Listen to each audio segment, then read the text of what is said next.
ઓય આજે તમારા રજા હું બજાર જવું હેડકમાં આતે બજાર હા કોઈ વાર અહીં જઈએ. રજાના દિવસે તમારી આશા અમાર રખાય ના. હું કીધું મારા હાથે બજાર આવશે આજ તો રજા તોય તમારે આબુ નહીં. ભેંસનું સોણ ભરીને બેહી જાઓ. 1 કલાક ઈના અહીં બેહી રહેશો તમે તો. બસ ભેંસના માફક બેઠા બેઠા વાગો વાગો કરશી. આ ભેંસનું સોણ ખાઈ રહ્યો ને પછી મને કહો. કોઈ વાર અહીં જઈએ. બેઠા બેઠા હું કરી જશી. બહુ બોલી એ તો ખબર પડતી નહીં. મમ્મી માર કોમ્પ્યુટર ક્લાસની ફી આલવાની હે, પૈસા આપજે. જા તાર પપ્પા જોડે માંગ. ઘેર જ છે આજ તો રજા નવરા બેઠા હોય. પપ્પા 1000 રૂપિયા આપજો. શું કહેવાનું? કોમ્પ્યુટર ક્લાસની ફી ભરવી હ. મામા બાપુ ઘણા થોડા દાદા કેવું લઈ લેજી. આજ જ ભરવાની હ ને તમને બેવા નહીં દે ક્લાસમાં. તું મમ્મી પણ કહે તારા મમ્મી પાછી લઈ લેજી. મામા નહીં હમણાં પૈસા. મમ્મીએ જ કીધું હો તમારા ભાઈથી લેવાના. ના બાપુ ઘણા તું એનો હેરાન ના કરે, માં બુટ ખરાબ ના કરે, માં 22 મોબાઈલ જોવાના. શું બોલો કશી ખબર પડતી નહીં. થૂંકીને બોલો ક પાકીટ હારું લઈ લો પાકીટ વઈ. થેન્ક યુ પપ્પા. હય બાર સાડી વાળો આવ્યો. બેમાંથી હું કઈ સાડી લઉં? બે લઈ લઉં લે. એમ કેતો તો કે 2 લેશો ને તો હરખો ભાવ કરી આલું. તો કેમ 800 ની હા માં બાપુ નહીં. જે ગમે એ લઈ લઉં. તમે મને પૈસા આપ્યા હતા ને એ પડ્યા હોય એમાંથી લઈ લઉં. હો હા તો બે લઈ લઉં.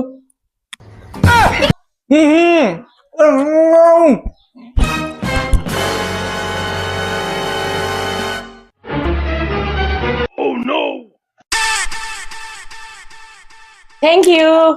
એક વખત કહું તને ખબર નહીં પડતી, પૈસા નહીં માર પાય. મને તો એવું લાગ્યું કે તમે એમ કહેતા હતા કે બે લઈ લે. તને જે ગમે એટલું બધું લઈ લે એટલે હું 2 લાવી. આ લોકોએ મારું મગજ ખરાબ કરી દીધું. પૈસા નહીં તો વાપર કરે. ખાવાનો ટાઈમ નહીં થયો કેવું આખો દા ભેંસનું સોણ ખા કરો. ખાવાનું બનાવો હું હાલ ખાતા ના તમે. એટલે ખાવાનું તો બનાય.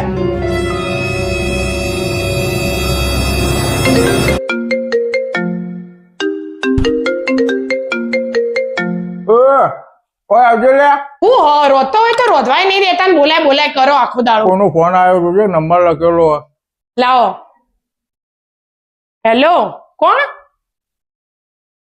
હા તમારા દોસ્તાર વિપુલભાઈ. મુકા ગકા એમ. હા ભાઈ એ એમ કહ્યું કે બધો મજામાં. પાગળ ઓરત. ઇમરજન્સી હ પૈસાની જરૂર રહી. હવે આગળના પૈસા વાળા નહીં પૈસા માગે નહીં કરે નહીં. ભાઈ એ તો એવું કહે કે તમે તો ઘરના હો. તમારે પૂછવાનું થોડું હોય. ઘેર આવીને લઈ જવાના હોય. એવું નહીં કરતો. નહીં વાળો ગોડી. પાસાની તો કોઈ ઉતાવળ નહીં. એ તો એમ કહે તમે તાર શાંતિથી આપજો. આગળ એવું નહીં કરતો. હા ભાઈ એ તો એવું કહે ટેન્શન લેવાની જરૂર નહીં. એ બધા નમસ્તે કહો યુવાના તરફથી વાત કરવી હો. ના એ વાત નહીં કરી શકું. યુવાને મોઢામાં ભેંસનું સોણ ભર્યું હો. હા જય શ્રી કૃષ્ણ. अब देख तू अब तू गया बेटा, अब तू गया देख.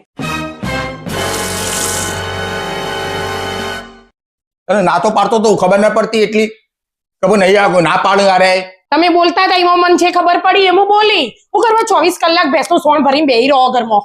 તારાથી તો હાથ જોડે પૈસા. તમારાથી તો હાથ જોડ્યા 10મી ફેલ. હું કરવા આખો દાડ ગોબર ભરીને બેહી જાઓ. મને કોઈ ખબર નહીં પડતી પછી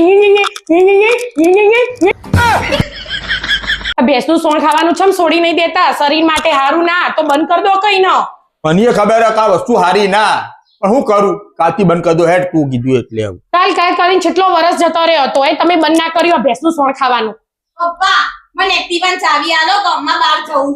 શું કરવું? શું જવું? મારું ચાવી વાળી નહીં મળો. શું કહો પપ્પા કશી ખબર પડતી નહીં. એ એમ કહ્યું કે પાછળની રૂમમાં ચાવી પડી. જાલ જઈને લઈને ઓટો મારી આવી. પૂરો લઈ જઈએ પછી હાથમાં કૂટી જાય તો કૂટ વાપરી લે છે. ના પાડું કે નહીં ચલાવવાની હજી નહીં હું આવ્યું તો હાલા ખબર ના પડે. તમે હું તાર આખો દા ભેંસનું સોણ ભરી ભરીને બેહી છો પછી હું બોલો એ તો અમને ખબર પડતી નહીં અને કેસી હાથ પગ ભાગી નાખો એ તમે હું છોકરો સંસ્કાર આપશો કોઈ સારા સંસ્કાર આપો તો આગળ જઈને ભવિષ્યમાં કોઈ સારું બનવું અને આવા બધા પાન મસાલા ખોય ના